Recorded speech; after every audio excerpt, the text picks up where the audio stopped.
अपनी बेहद खराब फॉर्म के चलते 2011 के वर्ल्ड कप टीम में उसका सिलेक्शन तक नहीं हुआ। लोगों ने कहा कि ये सब तो उसके साथ होना ही था, वो बहुत ज्यादा लेजी है, उसमें कोई कंसिस्टेंसी ही नहीं है और शायद अब कभी वो वापस ही नहीं कर सकता। सारे फैंस निराश हो गए थे, लेकिन उसने हार नहीं मानी। उसने हार्ड वर्क किया, अपनी फॉर्म दर्शाई और 2013 में बतौर ओपनिंग बैट्समैन एंट्री मारी और उसके बाद उसने वो कर दिखाया जो आज तक इस प्लेनेट पे कोई नहीं कर सका। वनडे इतिहास में 3 बार डबल सेंचुरी मारने का रिकॉर्ड उसने अपने नाम कर डाला।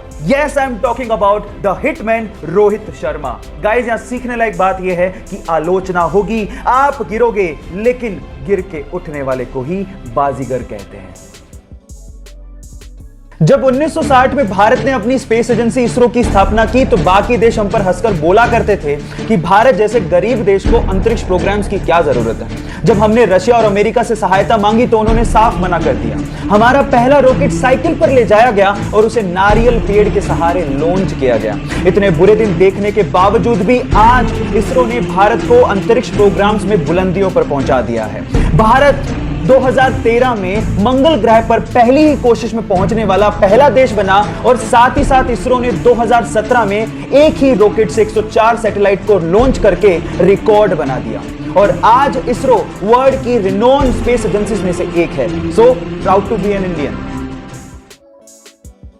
जब वो 9 साल के थे तो उनकी माता का देहांत हो गया। घर के हालात इतने खराब थे कि उन्हें रेलवे स्टेशन पर कूली तक का काम करना पड़ा।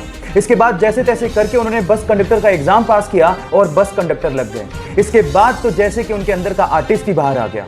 लोग ऐसा कहते हैं कि बस कंडक्टर के तौर पे वो काफी ज्यादा फेमस हो गए थे क्योंकि वो बहुत ही स्टाइल से सीटी मारा करते थे और बहुत ही स्टाइल से टिकट काटा करते थे। ये देखकर उनके साथियों ने उनको एक्टिंग स्कूल ज्वाइन करने के लिए मोटिवेट किया और साथ ही साथ उनकी फीस भी भरी और उसके बाद उन्होंने पीछे मुड़ के कभी नहीं देखा। काफी स्ट्रगल के बाद उनकी पहली मूवी में ही उन्हें नेशनल अवार्ड मिला और देखते ही देखते वो साउथ में सुपरस्टार और गॉड माने जाने लगे।